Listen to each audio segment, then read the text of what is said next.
Hello दोस्तों, आज है 12 फरवरी 2026 दिन गुरुवार का, हिंदी तिथि फाल्गुन कृष्ण दशमी। और आइए बात करते हैं आज के मुख्य समाचार, बड़ी खबरें देश और दुनिया का ताजा अपडेट लेकर हाजिर हो गए। आज का ये वीडियो भी बहुत ही स्पेशल होगा, किसान भाइयों के लिए, युवाओं के लिए, सरकारी कर्मचारियों के लिए, माताओं और बहनों के लिए, पढ़ने वाले बच्चों के लिए और आम जनता से जुड़े कई महत्वपूर्ण फैसले जानने वाले हैं। वीडियो की शुरुआत करेंगे आप लोगों के प्यार और आशीर्वाद के साथ। इस वीडियो को आप कर दीजिएगा दोस्तों लाइक और शेयर, ताकि हमें आपका प्यार और सपोर्ट मिलता रहे और हर रोज हम ऐसे ही आगे बढ़ते रहें। और जैसा कि आपको मालूम है, हम हर रोज अलर्ट भरी खबरों से शुरुआत करते हैं ना, तो लीजिए आज की पहली अलर्ट करने वाली खबर आई है कुत्ता काटने को लेकर। अक्सर होता ना कि दोस्तों हम गली मोहल्ले में कहीं इधर उधर जा रहे हैं और मान लो अगर कुत्ते ने काट लिया तो फिर क्या होगा, हम तो हॉस्पिटल चले जाएंगे और इंजेक्शन वगैरह लगवा लेंगे। लेकिन जरा रुकिए, कोबरा से भी ज्यादा जहरीला रेबीज वाला कुत्ता। दरअसल दोस्तों आजकल हो क्या रहा कि वैक्सीन के 3 डोज लग जाने के बावजूद भी इन्फेक्शन हो रहा है और मौत के 100% चांस बन रहे हैं। यानी कुल मिलाकर आपको बताएं तो कोबरा काट ले तो इंसान के बचने की उम्मीद फिर भी रहती है, लेकिन अगर कुत्ते के काटने से किसी को रेबीज हो गया ना तो उसकी मौत 100% तय है। ये हम नहीं कह रहे हैं, ये कहना है बाल रोग विशेषज्ञ डॉक्टर उमेश पंडवार जी का। दरअसल ये कड़वी सच्चाई है ना दोस्तों, जिसे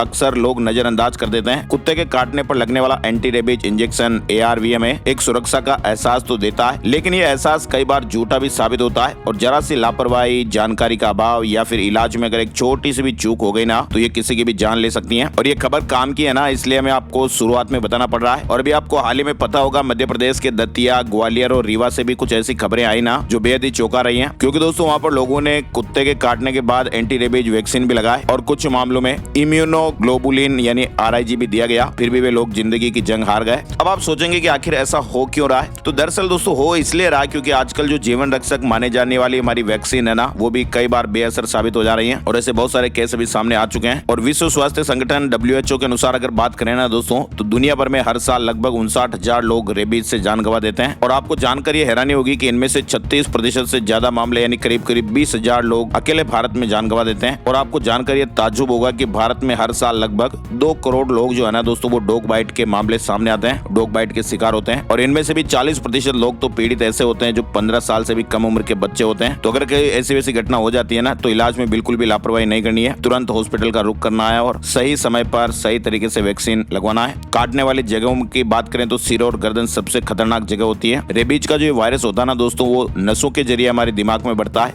इसलिए काटने की जगह जितनी दिमाग के करीब होगी उतना ही ज्यादा खतरा रहता है। सिर, चेहरा, गर्दन, हाथ की उंगलियों पर काट लेता है तो ये सबसे ज्यादा खतरनाक होता है। अभी आप देखिए क्या करें क्या न करें को लेकर भी आप कुछ सावधानियां जरूर बरतें। अच्छा, इसके अलावा देखिए आप लगातार हम आपको गैस गीजर के बारे में बताते ही हैं। अब तो खैर सर्दी भी धीरे धीरे जा रही है, लेकिन फिर भी गीजर की गैस से किस तरह से पति, पत्नी और एक बेटे की जान चली गई। कार्बन मोनोऑक्साइड गैस से जान गई है। 4 दिन पहले ही वे सऊदी अरब से सूरत आए थे। गुजरात के सूरत शहर में सोमवार मंगलवार की रात ये पति, पत्नी और बेटे की नींद में ही जान चली गई। और प्राथमिक तौर पे जो PM रिपोर्ट सामने आई ना, उसमें तीनों की मौत कार्बन मोनोऑक्साइड गैस से हुई थी। और पुलिस की जांच में दोस्तों ये सामने आया कि घर में लगा गीजर वो रात भर से चालू था और गैस लीक हो गई और इस वजह से ये जान चली गई। 4 दिन पहले ये सऊदी अरब से सूरत आए थे।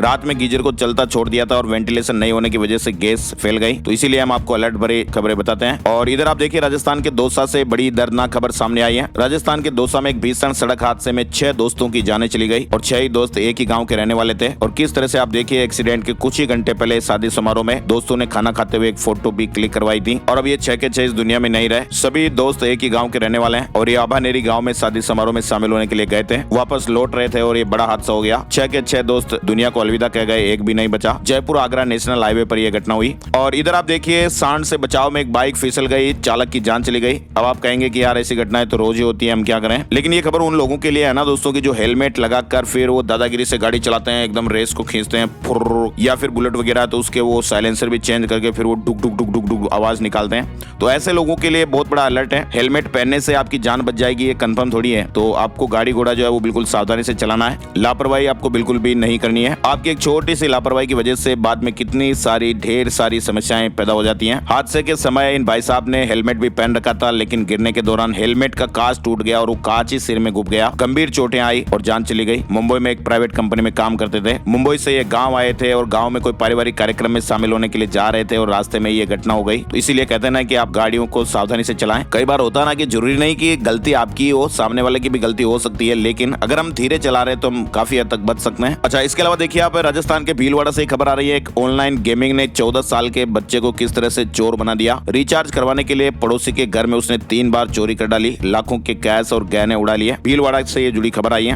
पुलिस ने इस मामले में ज्वेलरी खरीदने वाले एक ज्वेलर और उसके एक दोस्त को भी अरेस्ट किया है। और इधर आप देखिए पीलीभीत से एक भाई साहब है जो चपरासी की नौकरी करते हैं, लेकिन वो करोड़पति निकले। पत्नी के खाते में 1 करोड़ रुपए से ज्यादा की राशि मिली। फिलहाल अब मामले की जांच चल रही है। इधर वृंदावन के एक होटल में भीषण आग लगने की घटना भी सामने आई है। उद्घाटन के दिन ही हादसा हो गया और क्रेन से लटकाकर 40 लोगों को बाहर निकाला गया। 3 लोग तो बुरी तरह झुलस गए और होटल का कल ही उद्घाटन हुआ था और कल ही उद्घाटन में ये घटना हो गई। चलिए आगे बढ़ते हैं। बड़ी खबर देखिए आप राजस्थान के राजसमंद से आ रही है। अब जो काम आरबीआई करता है ना नोट छापने का, वो ये भाई साहब घर बैठे कर रहे थे। राजसमंद में नकली नोट छापने का धंधा चल रहा था। 2 लोगों को गिरफ्तार किया गया है। 80,000 रुपए से ज्यादा के नोट भी बरामद हुए। जो छापने की मशीनें वगैरह थी उनको भी पुलिस ने जब्त किया है। 500 रुपए के नोट भी पाए गए नकली, 200 रुपए के भी पाए गए, 50 रुपए तक के नोट भी ये छाप रहे थे। राजस्थान के राजसमंद के केलवा थाना सर्किल से जुड़ी खबर आ रही है। और इधर आप देखिए मध्य प्रदेश के अलीराजपुर में शादी में डांस कर रहे एक दूल्हे के मामा की जान चली गई। हल्दी की रस्म में पत्नी के साथ परफॉर्म कर रहे थे, हार्ट अटैक आया और दुनिया को अलविदा कह गए। इधर मध्य प्रदेश के इंदौर से भी एक खबर आ रही है। एक युवक की साइलेंट अटैक से जान चली गई। प्राइवेट कंपनी में काम करते थे। चलिए थोड़ा सा और आगे बढ़ते हैं। आप देखिए 50% पेरेंट्स ने कहा कि हमारे बच्चे ऑनलाइन बुलिंग का शिकार हुए हैं। लोकल सर्किल्स का एक सर्वे हुआ जिसमें खुलासा हुआ दोस्तों कि 9 से 17 साल के जो बच्चे हैं ना, वो रोजाना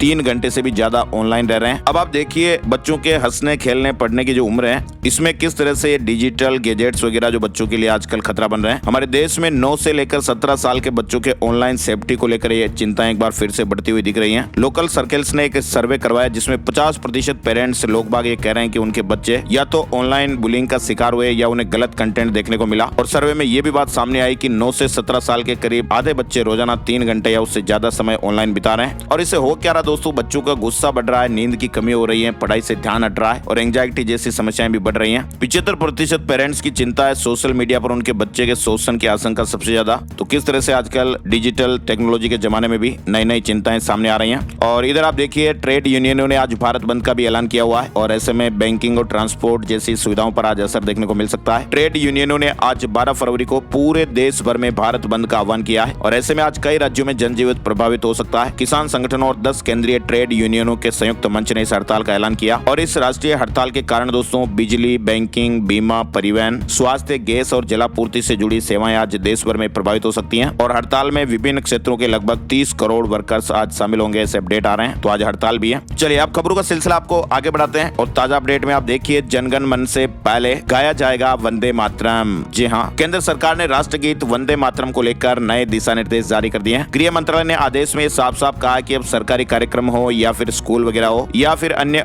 औपचारिक आयोजनों में वंदे मातरम बजाया जाएगा और इस दौरान हर व्यक्ति का खड़ा होना भी अनिवार्य होगा। यह आदेश 28 जनवरी को जारी हुआ है, लेकिन मीडिया में इसकी जानकारी 11 फरवरी को आई है और आदेश में साफ साफ लिखा बताया जा रहा है कि अगर राष्ट्रगीत वंदे मातरम और राष्ट्रगान जन गण मन साथ में गाए या बजाए जाए तो पहले वंदे मातरम गाया जाएगा और इस दौरान गाने या सुनने वालों को सावधान मुद्रा में खड़ा रहना होगा। और इधर आप देखिए बिहार में जन गण मन से पहले वंदे मातरम का विरोध भी सामने आया है। कांग्रेस आरजेडी ने कहा कि हम अंग्रेजों के दलाल नहीं, पहले राष्ट्रगान। और इधर AIMIM ने भी कहा कि मुद्दों से भटका रहे। केंद्र के इस फैसले के बाद बिहार में विपक्ष के नेता विरोध जता रहे हैं। और इधर आप देखिए पंजाब के खेड़ी वाले बाबा ने लव मैरिज किए हैं। पंजाब के संगरूर के रहने वाले बाबा गुरविंदर सिंह खेड़ी वाले इस बार लव मैरिज की वजह से वहाँ काफी चर्चाओं में चल रहे हैं। उत्तराखंड के 5 जिलों में महाशिवरात्रि पर मीट बैन रहेगा। इनमें नैनीताल, रुद्रप्रयाग, हरिद्वार, उधम सिंह नगर और उत्तरकाशी के कई इलाके शामिल हैं। और इसके अलावा कांवड़ यात्रा के दौरान जो भी रूट पड़ेगा उन रास्तों पर भी मीट की दुकानें बंद रखनी पड़ेगी। इधर आप देखिए पतंजलि फूड की सुपरफास्ट कमाई किस तरह से हो रही है। 9 महीने में 29,000 करोड़ रुपए का रेवेन्यू। मार्केट में तेल का मचा दिया, हर तरफ पतंजलि पतंजलि पतंजलि दिख रहा है। और इसके अलावा आप देखिए अब रूस नहीं अमेरिका से ज्यादा तेल खरीदेगा भारत। ऐसा दावा किया जा रहा है कि सरकारी कंपनियों को अमेरिकी क्रूड लेने को कहा गया है और ट्रेड डील के बाद ये फैसला हुआ। इधर निर्मला सीतारमण ने कहा कि पेट्रोल बंगाल में दिल्ली से 10 रुपए ज्यादा महंगा है। टीएमसी को अगर बंगाल की चिंता है तो फिर स्टेट जीएसटी हटाएं। और इधर केंद्रीय मंत्री हरदीप पुरी ने यह माना कि एपस्टीन से 3-4 मुलाकातें हुई। मीटिंग प्रोफेशनल यौन अपराधी से संबंध का आरोप बेबुनियाद है। केंद्रीय मंत्री हरदीप सिंह पुरी ने बुधवार को कहा कि वे यौन अपराधी जेफरी एप्स्टीन से 3 या 4 बार मिले थे। ये बातचीत पूरी तरह से प्रोफेशनल थी, जो इंडिपेंडेंट कमीशन ऑन मल्टीलेटरलिज्म और दूसरे इंटरनेशनल कामों से जुड़ी थी। और इधर आप देखिए अभी मुक्तेश्वरानंद के शिविर में बच्चों से कुकर्म का आरोप। रामभद्राचार्य के शिष्य ने पोक्सो कोर्ट में शिकायत की है और इधर शंकराचार्य ने कहा कि कोर्ट में जवाब दे दिया है। दरअसल जगतगुरु रामभद्राचार्य के शिष्य आशुतोष ब्रह्मचारी महाराज ने शंकराचार्य स्वामी अभी मुक्तेश्वरानंद के शिविर में बच्चों के यौन शोषण का आरोप लगाया है। इधर आप देखिए सीबीएसई 12वीं की 1 करोड़ कॉपियां डिजिटल तरीके से चेक की जाएगी। 32 करोड़ पन्ने स्कैन करके अपलोड होंगे। इस बार सीबीएसई 12वीं के 17 लाख से ज्यादा स्टूडेंट्स की कॉपियां ऑन स्क्रीन मार्किंग सिस्टम के तहत जांची जाएगी। मतलब कि दोस्तों इन्हें डिजिटल तरीके से जांचा जाएगा। स्क्रीन के ऊपर आंसर शीट के पन्ने आएंगे और वहीं नंबर वगैरह दिए जाएंगे। 10वीं बोर्ड परीक्षाओं की कॉपियों की चेकिंग पहले की तरह कागजों पर ही होगी। और इधर असम में भारत का सबसे लंबा भूकंपरोधी पुल भी तैयार हो गया है। 100 साल ये चलेगा। चीन से सटे बॉर्डर इलाकों तक कनेक्टिविटी और मजबूत होगी। असम में ब्रह्मपुत्र नदी पर उत्तरी और दक्षिणी गुवाहाटी को जोड़ने वाला पहला 6 लेन एक्स्ट्रा डोसेड ब्रिज या महासेतु बनकर तैयार है। इधर अमेरिका ने मिडिल ईस्ट में सैन्य तैनाती बढ़ा दी है। ईरान से तनाव के बीच मिसाइलों को ट्रैकों पर तैनात किया। सैटेलाइट तस्वीरों में यह खुलासा हो रहा है। वहीं भारत और यूएस ट्रेड डील में भारत को और राहत दी गई है। दाल और 500 अरब डॉलर की खरीद भी जरूरी नहीं। अमेरिका ने भारत के साथ हुए भी हालिया ट्रेड डील पर जारी अपनी फैक्ट शीट में कई बड़े बदलाव किए हैं। यानी पहले जिन बातों का जिक्र था अब उन्हें या तो हटा दिया गया या उनकी भाषा बदली गई है। पिछले हफ्ते दोनों देशों ने ट्रेड डील का ऐलान किया था। और इधर आप देखिए अमेरिका ने इंडियन मैप वाला जो पोस्ट है उसको हटा दिया है। पीओके और अक्साई चीन को भारत का हिस्सा दिखाया था। पाकिस्तान और चीन से तनाव की अटकलें लगने लगी और अमेरिका ने यह नक्शा वापस हटा दिया। पोस्ट को डिलीट कर दिया। और इधर आप देखिए तेलंगाना नगर निकाय चुनाव में 73% से अधिक मतदान हुआ है। कांग्रेस, बीजेपी और बीआरएस में कड़ा मुकाबला देखने को मिलेगा। अमृत भारत और वंदे भारत स्लीपर ट्रेनों में अब इमरजेंसी कोटा मिलेगा। यात्रियों को बड़ी राहत रहेगी। रेल मंत्रालय ने अमृत भारत और वंदे भारत स्लीपर ट्रेनों में इमरजेंसी कोटा लागू करने का ये महत्वपूर्ण निर्णय लिया है। अब तक होता क्या था दोस्तों कि इन ट्रेनों में केवल महिला, दिव्यांग और वरिष्ठ नागरिक कोटा था। लेकिन अब नए आदेश से आपातकालीन स्थितियों में यात्रियों को सीट या बर्थ मिलने में आसानी रहेगी। इमरजेंसी कोटा रहेगा, है ना। और इधर आप देखिए राहुल गांधी ने एआई क्रांति को लेकर चिंता जताई है, जो भारतीय नौकरियों खास करके आईटी सेक्टर के लिए खतरा बन सकती है। उन्होंने डेटा को एआई का ईंधन बताते हुए कहा कि केंद्र सरकार ने अमेरिकी ट्रेड डील में भारत के डेटा कंट्रोल से समझौता कर लिया है। राहुल गांधी ने विदेशी कंपनियों द्वारा डेटा मोनोपोली और भारत की डेटा संप्रभुता पर मंडराते खतरे पर आगाह किया। इधर केंद्रीय शिक्षा मंत्री धर्मेंद्र प्रधान ने आईआईटी दिल्ली में एडटेक एआई राउंड टेबल की अध्यक्षता की है और इसमें 10 स्टार्टअप, नीति निर्धारक और शिक्षाविद भी शामिल हुए। यानी दोस्तों एजुकेशन सिस्टम में एआई का किस तरह से इस्तेमाल हो सके, किस तरह से बदलाव हो सके, केंद्रीय मंत्री धर्मेंद्र प्रधान ने बैठक की और विचार विमर्श किया गया। और इधर आप देखिए गोवा में एसआईआर के बाद फाइनल वोटर लिस्ट 14 फरवरी को जारी की जानी थी, लेकिन अभी अंतिम मतदाता सूची 14 फरवरी को जारी नहीं हो पाएगी। अब नई तारीख 21 फरवरी हो गई है। ऐसे अपडेट और खबरें चल रही हैं। और इधर आप देखिए अगर भारत के पास वीटो पावर आती है ना दोस्तों, तो एशिया में शक्ति संतुलन पूरी तरह से बदल जाएगा। यानी यूएन की स्थायी सदस्यता मिली तो भारत पावरफुल हो जाएगा। और ऐसे में एशिया महाद्वीप में अकेला चीन ही नहीं, भारत भी एक बड़ी राजनीतिक ताकत के रूप में उभरेगा और अपनी राय दुनिया के सामने रखेगा। कुल मिलाकर अगर ऐसा होता ना, यूएन की स्थायी सदस्यता अगर भारत को मिलती है ना, तो ऐसे में दुनिया के सामने भारत का दबदबा और ताकत दोनों में इजाफा होगा और भारत महाशक्ति बनेगा। आजादी के बाद से ही भारत संयुक्त राष्ट्र संघ यानी सुरक्षा परिषद यूएनएससी में स्थायी सदस्यता हासिल करने की लगातार कोशिश कर रहा है। हालांकि भारत की इस कोशिश को दुनिया भर के कई बड़े और ताकतवर देशों का समर्थन भी मिल चुका है। और पिछले 9 सालों की बात करें तो चीन ने 4 बार इस संबंध में लाए गए प्रस्ताव को वीटो लगाकर रोका है। अब देखते हैं आगे क्या होता है। और फिलहाल इधर आप देखिए रूस के विदेश मंत्री सर्गेई लावरोव ने कहा कि भारत रूस से तेल खरीदना बंद करेगा। ये दावा सिर्फ अमेरिकी राष्ट्रपति डोनाल्ड ट्रंप कर रहे हैं। लावरोव ने कहा कि रूस और भारत के बीच हुए तेल समझौतों पर कोई खतरा नहीं है। इधर ईरान और अमेरिका के बीच जहां दूसरे दौर की बातचीत प्रस्तावित है, वहीं राष्ट्रपति मसूद पजेशकियान ने तेहरान में एक बड़ा बयान दिया। उन्होंने कहा कि हमें शांति की कोई उम्मीद नहीं है क्योंकि अमेरिका लगातार शर्तों को थोप रहा है जिसे हम मान नहीं सकते हैं। तो कुल मिलाकर ईरान अब झुकेगा नहीं और ऐसे में पीस डील पर यह संकट हो रहा है। और इधर आप देखिए बड़ी खबर आ रही है। अमेरिका जा रहा एक भारतीय कपल अजरबैजान में अगवा कर लिया गया और 24 घंटे के अंदर उन्हें बचाया गया। गुजरात के आनंद से अमेरिका जा रहे युवक युवती का अजरबैजान में अपहरण हो गया। सांसद मितेश पटेल की पहल पर विदेश मंत्रालय की तेज कार्रवाई हुई और 24 घंटे के भीतर उनकी सुरक्षित रिहाई संभव हो पाई। इधर आपको बताएं बांग्लादेश में आज वोटिंग होगी। सुरक्षा के कड़े इंतजाम किए गए हैं। बांग्लादेश में इस बार के चुनाव पर सभी की नजरें हैं और वहां की सरकार ने शेख हसीना की अवामी लीग को तो चुनाव लड़ने से रोक दिया है। अब बांग्लादेश में आज गुरुवार को आम चुनाव हो रहे हैं और इस चुनाव में कुल 59 पंजीकृत राजनीतिक दल हिस्सा ले रहे हैं। इधर आप देखिए नरवणे बुक कंट्रोवर्सी को लेकर अपडेट। नोटिस के बाद पेंगुइन रैंडम हाउस के दफ्तर पहुंची दिल्ली पुलिस और 2.5 घंटे तक जांच की गई। इधर बड़ी खबर आ रही है। छतरपुर के बागेश्वर धाम में महाशिवरात्रि पर 300 निर्धन कन्याओं का सामूहिक विवाह होगा। आयोजन में संतों और 8 देशों के राजदूतों की उपस्थिति रहेगी। सुरक्षा और स्वास्थ्य के भी विशेष इंतजाम किए गए हैं। दिल्ली में सर्दी की विदाई के संकेत मिल रहे हैं। दिन के साथ अब रात भी गर्म होने लगी है। पश्चिमी विक्षोभ कमजोर होने और बारिश न होने से अब गर्मी का एहसास हो रहा है। दिन और रात साथ दोनों का तापमान सामान्य से अधिक बना हुआ है और ऐसे में मौसम विभाग भी अब सर्दी की वापसी के संकेत मान रहा है। इधर एक बड़ी खबर आप देखिए, मोबाइल फोन से जुड़ी हुई आपके सिम कार्ड से जुड़ी हुई है। अब फ्रॉड कॉल पर एआई की पैनी नजर रहेगी। ट्राई एक नया सिस्टम ला रहा है। अगर टेलीकॉम कंपनियों का एआई किसी नंबर को 10 लगातार दिनों तक संभावित स्पैम फ्लैग करेगा तो यूजर की शिकायत के बिना ही वो नंबर डिस्कनेक्ट हो जाएगा। तो ये नया सिस्टम आने वाला है। और इधर आप देखिए साइबर फ्रॉड पर भी सख्ती। सभी बैंकों में म्यूल हंटर एआई लागू करने की तैयारी हो रही है। देश में तेजी से बढ़ते साइबर फ्रॉड को रोकने के लिए सरकार अब आर्टिफिशियल इंटेलिजेंस का सहारा लेने जा रही है। गृह मंत्री अमित शाह ने सभी बैंकों से म्यूल हंटर एआई अपनाने की अपील की है ताकि फर्जी खातों के जरिए जो होने वाली ठगी है उस पर लगाम लगे। इधर आप देखिए सीबीएसई से जुड़ी एक और बड़ी खबर आ रही है। सीबीएसई ने बोर्ड परीक्षा 2026 की तैयारी को लेकर 13 फरवरी को एक लाइव वेबकास्ट आयोजित करने का फैसला लिया है और इसमें नई गाइडलाइंस, ऑन स्क्रीन मार्किंग और एग्जाम प्रक्रिया की जानकारियां दी जाएगी और सभी स्कूलों, शिक्षकों और परीक्षा स्टाफ के लिए इसमें शामिल होना जरूरी रहेगा। इधर आप देखिए मशहूर बॉलीवुड एक्टर राजपाल यादव 9 करोड़ रुपए के चेक बाउंस मामले में दिल्ली की तिहाड़ जेल नंबर 2 में बंद है। अगली सुनवाई भी मामले की 12 फरवरी को यानी आज होगी। और आईआईटी रुड़की की नई रिसर्च में मानसून को लेकर एक खुलासा हुआ है। आईआईटी रुड़की के एक नए शोध से पता चला दोस्तों की पश्चिमी विक्षोभों का जो व्यवहार है ना वो बदल रहा है। ये अब प्री मानसून महीनों में भी सक्रिय होकर हिमालय क्षेत्रों में बरसात को बढ़ा रहे हैं और कुछ नई चिंताएं भी पैदा हो गई हैं जो आपदा तैयारियों और जल सुरक्षा को प्रभावित कर सकती हैं। चलिए भारत बंद को लेकर एक अपडेट आ रहा है कि पश्चिम बंगाल सरकार ने आज 12 फरवरी को प्रस्तावित राष्ट्रव्यापी हड़ताल यानी भारत बंद का कड़ा विरोध किया है और वहां पर वित्त विभाग ने एक अधिसूचना जारी कर सभी सरकारी कर्मचारियों को काम पर आने के निर्देश दिए हैं और अनुपस्थित रहने पर वेतन काटा जाएगा और अनुशासनात्मक कार्रवाई भी हो सकती है। हालांकि कुछ विशेष परिस्थितियों में छूट मिलेगी। और इधर आप देखिए वीबी जी राम जी के तहत 10 लाख करोड़ रुपए खर्च होंगे। त्रिपुरा में कृषि मंत्री शिवराज सिंह चौहान ने इस तरह की बात कही है। डोनाल्ड ट्रंप के बोर्ड ऑफ पीस में शामिल नहीं होंगे पोलैंड और इटली। इसके अलावा भी और कई देशों ने दूरी बनाई है। फ्रांस, नॉर्वे और ब्रिटेन भी अभी दूरी है। वहीं आप देखिए भारत के एआई मॉडल का दुनिया भर में बोलबाला। अमेरिका और चीन से भी ज्यादा मजबूत सिस्टम है। भारत का एआई मॉडल अमेरिका और चीन से अलग राह पर है। इधर हरियाणा से एक बड़ी खबर आप देखिए, हिसार जिले के उकलाना क्षेत्र में एक ही परिवार के 4 सदस्यों का नेट जेआरएफ पास हुआ। हिसार में बेटी ने जेआरएफ में टॉप किया, वहीं पिता और 2 बेटों का नेट क्लियर हुआ। दिल्ली में 3 लोगों के जान लेने के मामले में एक तांत्रिक को गिरफ्तार किया गया। तंत्र मंत्र उल्टे पड़ गए और वो खुद ही पुलिस के शिकंजे में आ ही गए। यहाँ पर कोई तंत्र मंत्र नहीं चलेगा वो हथकड़ी छुड़ाने के लिए।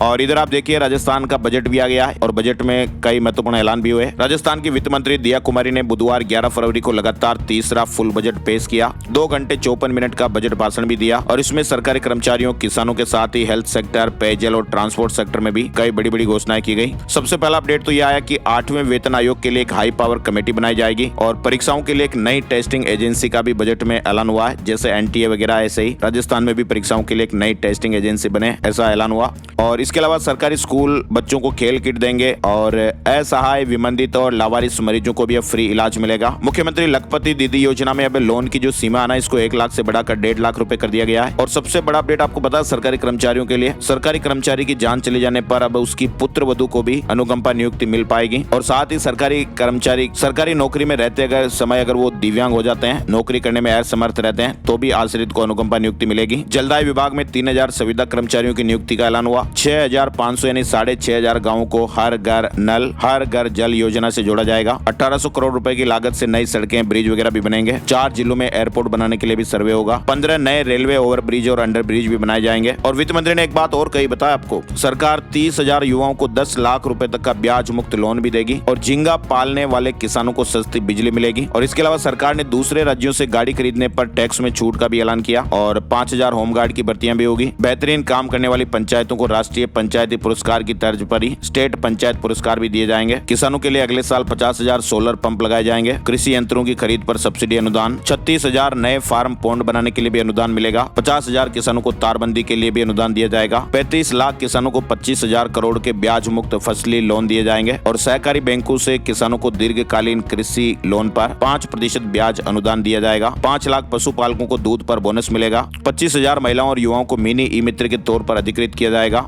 एक नई IT पॉलिसी भी लाई जाएगी। नई ड्रोन पॉलिसी भी आएगी। 50,000 बुजुर्गों को हवाई जहाज से तीर्थ यात्रा भी करवाई जाएगी। महिला स्वयं सहायता समूह को अब 50 लाख की जगह 1 करोड़ तक लोन मिल पाएगा। आंगनबाड़ियों को भी नवाचार में 275 करोड़ रुपए खर्च होंगे। 17,000 से ज्यादा आंगनबाड़ी केंद्रों पर बिजली कनेक्शन मिलेंगे। कक्षा 10वीं और 12वीं के मेधावी विद्यार्थियों को लैपटॉप के लिए ई वाउचर के माध्यम से 20,000 तक की सहायता दी जाएगी। कक्षा 1 से 8वीं तक के बच्चों को free uniform, AI startup program भी शुरू होगा और अलग अलग शहरों के लिए भी अलग अलग अपडेट आए हैं। राजस्थान में बजट में स्टाम्प ड्यूटी पर सरचार्ज बढ़ा है, DLC दरों में भी बदलाव होगा, यानी सीधे तौर पर अब स्टाम्प पेपर खरीदने पर असर देखने को मिलेगा। सरकार ने स्टाम्प पेपर पर लगने वाले सरचार्ज को 3% बढ़ा दिया है और सरकार ने कुछ अलग अलग कैटेगरी की जमीनों की DLC दरों में भी बदलाव करते हुए पूरे प्रदेश में एक समान दर लागू करने का आदेश जारी किया है। इन दोनों ही निर्णय से अचल संपत्तियों की रजिस्ट्री महंगी होगी, लोन डॉक्यूमेंट का रजिस्ट्रेशन शुल्क आधा किया है, फार्म हाउस की जमीन की रजिस्ट्री करवाना महंगा पड़ेगा। राजस्थान के भीलवाड़ा में भी 2 किलोमीटर की एलिवेटेड रोड बनेगी, 250 करोड़ रुपए खर्च होंगे। लॉजिस्टिक पार्क होगा, जहाजपुर में ACJM कोर्ट भी बनेगा और इधर अजमेर में बाढ़ और बचाव के लिए 200 करोड़ रुपए से काम होंगे। AI से बिजली की मॉनिटरिंग भी की जाएगी। उदयपुर में 8 करोड़ रुपए में झूलते तार अंडरग्राउंड होंगे।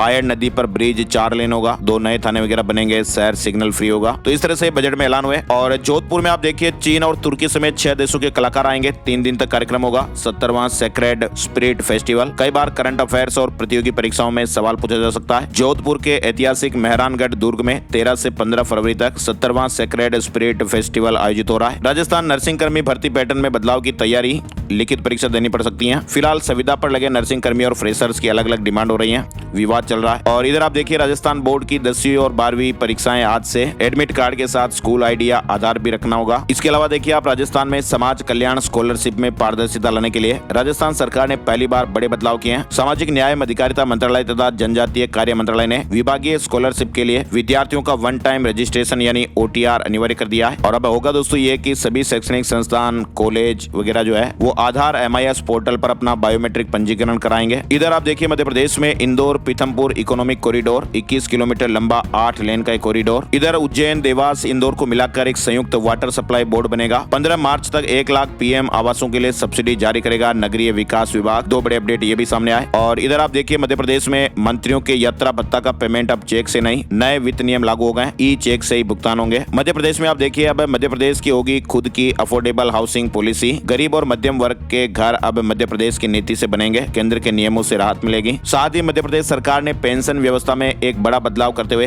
पहली बार नेशनल पेंशन स्कीम यानी NPS से जुड़े कर्मचारियों के परिजनों को फैमिली पेंशन का अधिकार दे दिया है। अब यदि 1 जनवरी 2005 के बाद भर्ती किसी भी सरकारी कर्मचारी की मृत्यु 10 साल की सेवा अवधि पूरी होने से पहले हो जाती है ना, तो उसके आश्रित परिवार को राज्य सरकार अपने वित्तीय संसाधनों से फैमिली पेंशन देगी और ये पेंशन कर्मचारी के अंतिम वेतन का 1/3 होगी। अब तक होता क्या था कि NPS में असमय मृत्यु की स्थिति में नियमित फैमिली पेंशन का प्रावधान नहीं था। इधर सुप्रीम कोर्ट ने कहा कि सरकारी वकीलों के चयन में आरक्षित वर्ग महिलाओं को प्रतिनिधित्व दें। छत्तीसगढ़ में आप देखिए होली से पहले किसानों को एकमुश्त मिलेगा धान का पैसा, साय कैबिनेट का फैसला। 25 लाख किसानों को 10,000 करोड़ रुपए का भुगतान करेगी सरकार। अब आगे बढ़ते हैं उत्तर प्रदेश को लेकर। देखिए आप बजट पेश हो गया है। लड़कियों को शादी के लिए 1 लाख रुपए मिलेंगे, 14 नए मेडिकल कॉलेज, 3 यूनिवर्सिटियां खुलेगी, 400 करोड़ की स्कूटी भी बांटी जाएगी, 10 लाख लोगों को रोजगार। योगी सरकार ने भी 2027 चुनाव से पहले अब तक का ये सबसे बड़ा बजट पेश किया। CM युवा उद्यमी योजना के तहत 5 लाख रुपए तक का लोन बिना ब्याज बिना गारंटी मिलेगा। छात्रों को फ्री टेबलेट और स्मार्टफोन भी बांटे जाएंगे। अलग से हम आपको वीडियो में पूरी जानकारी बताएंगे। और इधर आप देखिए उत्तर प्रदेश में CM योगी ने गंगा एक्सप्रेसवे के विस्तार का भी ऐलान किया है। प्रयागराज से मेरठ के लिए लगभग बनकर तैयार 594 किलोमीटर लंबे गंगा एक्सप्रेसवे को अब सोनभद्र से हरिद्वार तक विस्तार किया जाएगा। यूपी बोर्ड परीक्षाएं 18 फरवरी से होगी, 52 लाख छात्र शामिल होंगे। बिहार में आप देखिए TRE-4 शिक्षक भर्ती में 46,000 वैकेंसी है और विभाग जल्द ही विज्ञापन जारी करेगा। सामान्य प्रशासन विभाग ने अधियाचना भी भेज दी है। पटना नगर निगम अप्रैल से ही पूरा डिजिटल हो जाएगा। E-ऑफिस लागू होने के बाद पूरा सिस्टम वहाँ पेपरलेस हो जाएगा। फाइलों की स्कैनिंग हो रही है। इधर आप देखिए हरियाणा में पर्यटन वाहनों पर ब्रेक अब नहीं चलेगी। 12 साल से ज्यादा पुरानी गाड़ियां, नए नियम लागू हो गए। हरियाणा में अब 12 साल से पुराने पर्यटन वाहन नहीं चलेंगे। NCR में पेट्रोल या CNG वाहन 12 साल और डीजल वाहन 10 साल तक ही चलेंगे। NCR से बाहर डीजल वाहनों को 12 साल की छूट है। इधर हरियाणा में बुजुर्गों का सम्मान मुफ्त इलाज मिलेगा। CM नायब सिंह सैनी ने कहा कि बुजुर्गों का सम्मान हरियाणा सरकार की प्राथमिकता है। 70 साल से अधिक आयु के बुजुर्गों को 5 लाख रुपए तक का मुफ्त इलाज मिलेगा। और पेंशन संबंधी मुद्दे पर भी उन्होंने बातचीत की और कहा कि 1 लाख से ज्यादा जो लाभार्थी हैं वो मृत लाभार्थी हैं, इस वजह से उनकी पेंशन रोकी गई है। तकनीकी समस्या के कारण डेटा देर से मिला था। सही आय प्रमाण देने पर पेंशन बहाल हो जाएगी। पंजाब में निकाय चुनाव पर हाईकोर्ट का आदेश। चुनाव आयोग ऑनलाइन नामांकन पर 60 दिनों में निर्णय ले। याचिका का निपटारा हो गया है। इधर हरियाणा में 851 पदों पर भर्ती का मौका। हरियाणा कौशल रोजगार निगम ने विभिन्न जिलों और श्रेणियों में रिक्त पदों पर आवेदन आमंत्रित किए। पंजाब में 16 फरवरी से बारिश की संभावनाएं बनेगी। 15 तारीख तक मौसम सूखा रहेगा, ड्राई रहेगा। और इधर होली पर यात्रियों को पश्चिमी रेलवे ने एक बड़ी राहत दी है। प्रयागराज, झांसी और आगरा के लिए 3 जोड़ी होली स्पेशल ट्रेनें चलाई जाएगी। हिमाचल प्रदेश के स्कूलों में वार्षिक परीक्षाएं 9 मार्च से होगी। डेट शीट जारी हो गई है। और इधर आप देखिए उत्तराखंड में धामी कैबिनेट कैबिनेट ने 6 बड़े फैसले लिए हैं। बोनस का तोहफा मिलेगा, कोविड काल का नियम खत्म, डॉक्टरों की भर्ती और उद्योगों के कर्मचारियों को भी राहत मिलेगी। सबसे बड़ा फैसला नशे के खिलाफ अभियान को लेकर रहा। एंटी नार्कोटिक्स टास्क फोर्स के लिए 22 नए पद बनाने को मंजूरी दी गई और ऐसे में अब ड्रग की मुहिम के लिए अलग और स्थायी टीम काम करेगी। कोरोना काल में लाया गया 2020 का बोनस संशोधन कानून भी वापस ले लिया गया और अब कर्मचारियों को 1965 के केंद्रीय कानून के तहत बोनस मिलेगा। और इसके अलावा वन विभाग के 500 निवासी दैनिक श्रमिकों को न्यूनतम 18,000 वेतन देने का फैसला हुआ। आदतन अपराधी की परिभाषा में भी बदलाव हुआ है। और इधर देखिए आप, उत्तराखंड में कानून व्यवस्था से समझौता स्वीकार नहीं। सीएम धामी ने कहा कि अपराध पर तत्काल मुकदमे दर्ज हो, जनता को सुरक्षा का अनुभव होना चाहिए। इधर उत्तराखंड में 1,67,000 महिलाएं बनी लखपति दीदी। C4 स्टेम में सीएम धामी ने एक और ऐलान किया, हर जिले की 5 बेटियों को स्कॉलरशिप मिलेगी। मुख्यमंत्री जी ने ऐलान किया कि C4 स्टेम के तहत अब हर जनपद की 5 छात्राओं को छात्रवृत्ति दी जाएगी। और इधर आप देखिए, हरिद्वार ऋषिकेश के मंदिरों में फटी जींस स्कर्ट में एंट्री नहीं दी जाएगी। प्रवेश द्वारों पर ड्रेस कोड के पोस्टर लगे हैं। इधर उत्तराखंड में आप देखिए, आगामी 13 फरवरी से 16 फरवरी तक ओली की बर्फीली ढलानों में स्कीइंग का रोमांच होने जा रहा है। स्काइंग के तहत विविध राज्यों समेत सेना ITBP की टीमों का ओली पहुंचने का सिलसिला शुरू हो गया है। अब 16 फरवरी को जारी होगा JEE मेन सेशन फर्स्ट का रिजल्ट। NTA ने यह घोषणा की है। इधर महिंद्रा एंड महिंद्रा का मुनाफा 47% बढ़कर 4,675 करोड़ रुपए रहा। अकाशा एयर के को फाउंडर प्रवीण अय्यर ने इस्तीफा दे दिया है, 30 अप्रैल को पद छोड़ेंगे। सोने चांदी के भाव आपको बताएं, सोने और चांदी के दामों में तेजी रही। 10 ग्राम 24 कैरेट सोने के भाव 1,067 रुपए बढ़कर 1,57,322 रुपए पर पहुंच गए। 1 किलो चांदी की कीमत 7,349 रुपए बढ़कर 2,66,449 रुपए किलो पर पहुंच गई। शेयर बाजार में आपको बताएं, सेंसेक्स 40 अंकों की गिरावट के साथ 84,234 पर बंद हुआ। निफ्टी में 19 अंकों की बढ़त रही और 25,954 पर बंद हुआ है। और अब चलते चलते एक नजर आज का राशिफल भी देख लेते हैं। आज 12 फरवरी गुरुवार को मेष राशि वालों को अटके हुए काम पूरे करने में मदद मिलेगी। मिथुन राशि वालों को महत्वपूर्ण सूचना और सही योजना से कामयाबी मिलने के संकेत हैं। तुला राशि वालों के रुके हुए काम पूरे होने की संभावना है। धनु राशि वालों की इनकम के सोर्स बढ़ सकते हैं। मकर राशि के लोग जल्दबाजी से बचें और इसके अलावा बाकी राशियों पर सितारों का मिला जुला असर रहेगा। आज के मुख्य समाचार में फिलहाल बस इतनी ही खबरें। वीडियो को आप लाइक और शेयर जरूर कीजिएगा। पूरा वीडियो देखने के लिए आपका दिल से बहुत बहुत शुक्रिया और धन्यवाद। नए वीडियो में नई जानकारी के साथ फिर मिलते हैं, तब तक के लिए जय हिंद, जय भारत, वंदे मातरम।